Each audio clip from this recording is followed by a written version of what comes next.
It's 100 degrees Fahrenheit today, and we're all complaining. Your AC's struggling, your iced latte melted before you even sat down, and TikTok is full of people showing fried eggs cooking on sidewalks.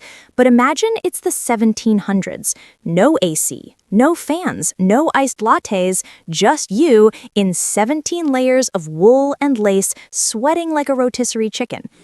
And here's the kicker.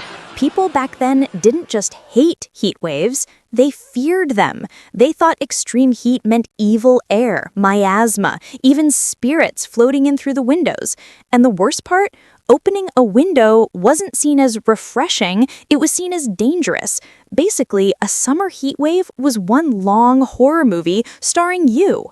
Back then, people believed heat wasn't just uncomfortable, it was deadly because of bad air, or miasma.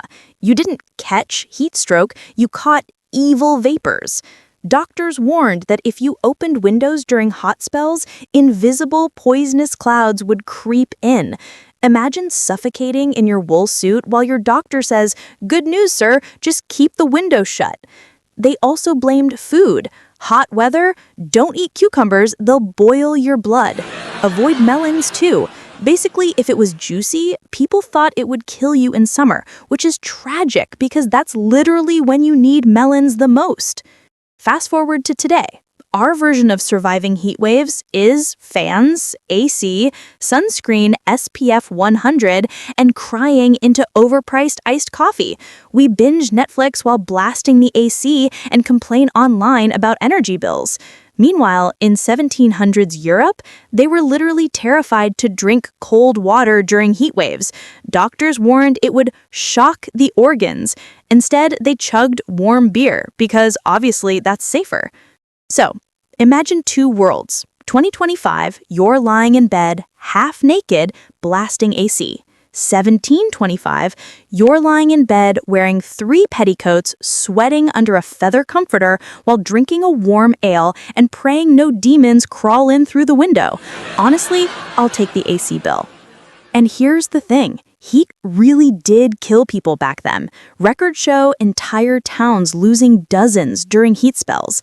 But the blame wasn't on dehydration or sunstroke.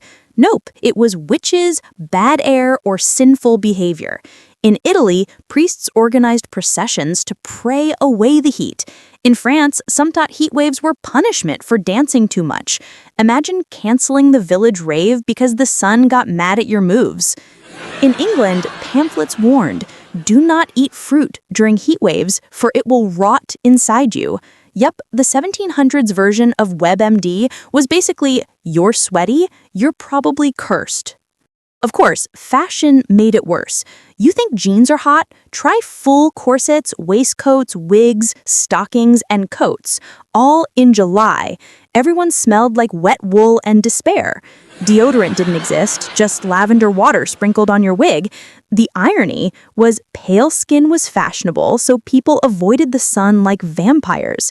Imagine sweating buckets but still holding a parasol because God forbid you tan. Basically, 1700s summer was like a sweaty Bridgerton episode, only with more fainting. So why did people fear heat waves more than us? Simple. No science, no AC, and a lot of superstition. They genuinely thought heat carried diseases, summoned demons, or killed you through fruit. And to be fair, some of them did die. Today, we know to hydrate, find shade, and complain on Twitter. Back then, surviving summer felt like dodging invisible ghosts with melons and corsets as your enemies. Honestly, respect. So next time you complain about your AC bill, remember, at least you're not chugging warm beer in a wool suit, blaming your sweaty armpits on demons. History proves one thing. Summer always sucks, but at least today we can survive it with iced lattes and memes. If you enjoyed this sweaty trip through history, hit subscribe, drop a comment with your worst summer story, and share this with that one friend who refuses to turn the AC on. They're basically living in the 1700s already.